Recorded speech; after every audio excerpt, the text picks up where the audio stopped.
Bismillahirrahmanirrahim. Assalamualaikum warahmatullahi wabarakatuh.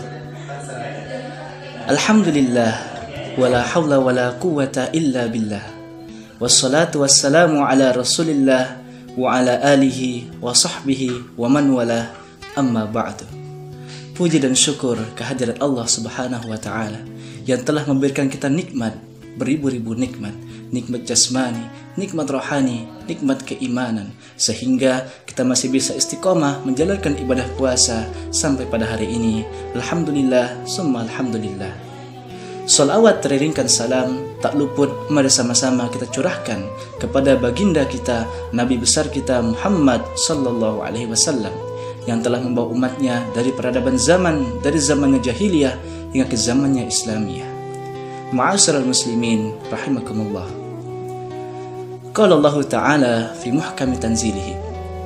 A'udzu billahi minasyaitonir rajim. Bismillahirrahmanirrahim. Syahrul Ramadan alladzi unzila fihi al-Qur'anu hudan lin-nasi wa bayyinatin minal huda wal furqan. Faman syahida minkum asy-syahra falyasumhu. Ma'asyiral muslimin yang dirahmati Allah Subhanahu wa taala.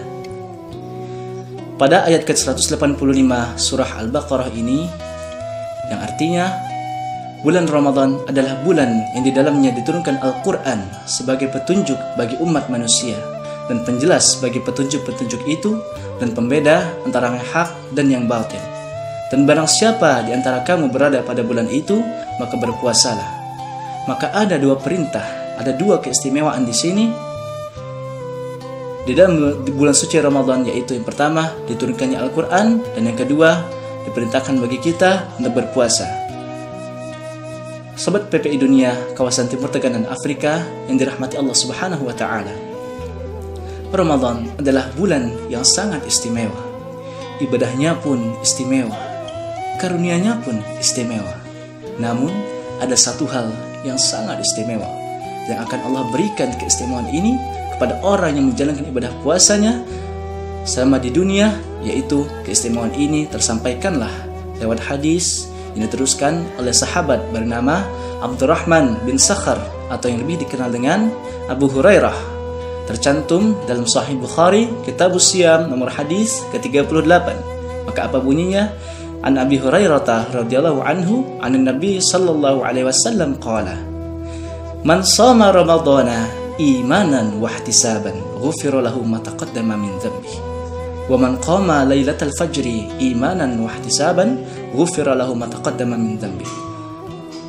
Saudara-saudariku yang dirahmati Allah Subhanahu wa taala, maka apa yang menjadi poin keistimewaan dalam hadis ini? Mari kita garis bawahi, ghufira lahu ma taqaddama min dhanbi. Akan Allah Subhanahu wa taala ampuni semua dosanya yang telah lalu. Dosa yang telah lalu di sini dalam periode sejak ia baligh sampai hari itu ia berpuasa. Namun sebelumnya, tidak semua orang berpuasa yang mendapat keistimewaan ini. Karena hanya orang yang berpuasa yang melengkapi dua syarat ini, yaitu imanan wa ihtisaban. Maka mari kita ulang, man shoma ramadhana, barang siapa yang berpuasa di bulan suci Ramadan imanan, dengan penuh keimanan. Qala Syekh Farid Al-Baji At-Tunisi, dan beliau adalah seorang muhaddis di Tunis, ulama masyhur, mengatakan makna imanan bimakna mutayaqqinan wa ihtisaban. Ihtisaban berarti tulus karena Allah Subhanahu wa taala, bukan karena ingin ria, bukan karena sesuatu perkara dunia, tapi karena Allah Subhanahu wa taala, lillahi taala. Ghufira lahu ma taqaddama min dhanbi. Akan Allah ampuni semua dosanya yang telah lalu. Ma'asyiral muslimin rahimakumullah. Kalimat iman selalu bersanding dengan kata amal soleh di dalam Al-Qur'an, seperti yang tertera dalam surah Al-Baqarah ayat ke-25 yang berbunyi, Bismillahirrahmanirrahim, wa basyiril ladzina amanu wa 'amilus shalihat alladzina amanu wa 'amilus shalihat. Tapi dalam hadis ini kalimat imanan tidak disertai dengan kalimat amal saleh, tapi dalam rumus tafsirnya kalimat amal saleh sudah terkandung otomatis di dalam kalimat iman. Mengapa demikian? Karena amal saleh merupakan pembuktian daripada iman. Bagaimana bisa dikatakan seperti itu? Iman merupakan amalan hati. Amalan hati membutuhkan pembuktian. Pembuktiannya melalui pekerjaan anggota tubuh. Dan pekerjaannya itu disebut dengan amal.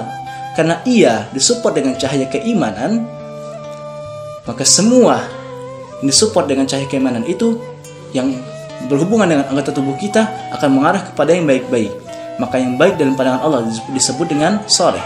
Jika kita gabungkan antara pekerjaan dengan baik disebut dengan amal soleh.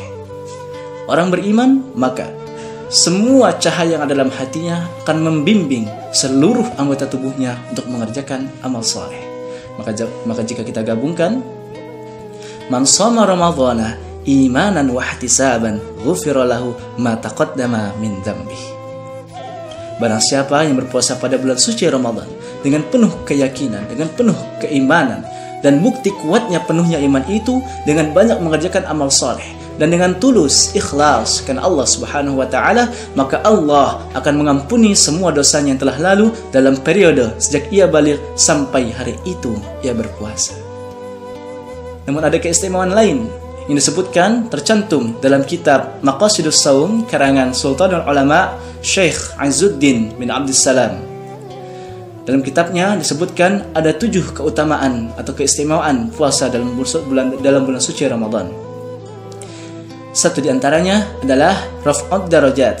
Dalam pembahasan ini ada hadis Rasulullah sallallahu alaihi wasallam an Abi Hurairah radhiyallahu anhu anan Nabi sallallahu alaihi wasallam qala idza jaa Ramadan futihat abwabul jannah wa ghuliqat abwabun nar wa suffidatis syayatin.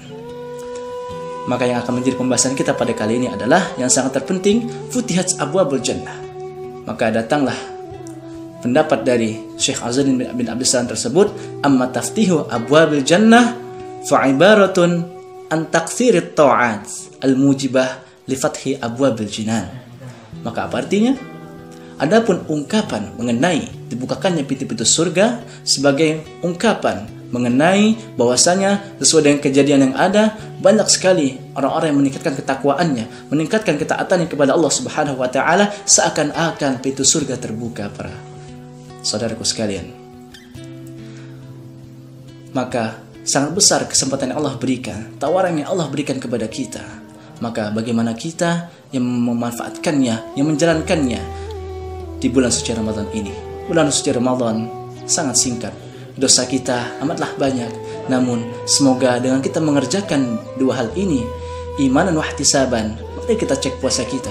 Apakah puasa-puasa kita sebelumnya bahkan sampai hari ini sudah mencakup 2 hal ini, imanan wa ihtisaban. Semoga Allah mengampuni dosa kita dengan puasa kita dengan ikhlas karena Allah Subhanahu wa taala, dan semoga kita termasuk orang-orang yang meningkatkan ibadah di sisi Allah, selalu meminta ampunan kepadanya, meraih ridhonya dan selamat di dunia maupun akhirat. Oleh karena itu, saudara-saudariku sekalian, sahabat PPI Dunia kawasan Timur Tengah dan Afrika yang dirahmati Allah Subhanahu wa taala, jangan pernah bosan untuk kita meningkatkan ibadah kita, meningkatkan kualitas ibadah kita, istiqomahkan amalan-amalan kita dengan meraih ridha Allah Subhanahu wa taala, bukan semata-mata karena dunia hanya terlampau kecil di sisi Allah Subhanahu wa taala. Jika ridha Allah sudah kita dapat, maka insyaallah ampunan Allah akan menyertainya.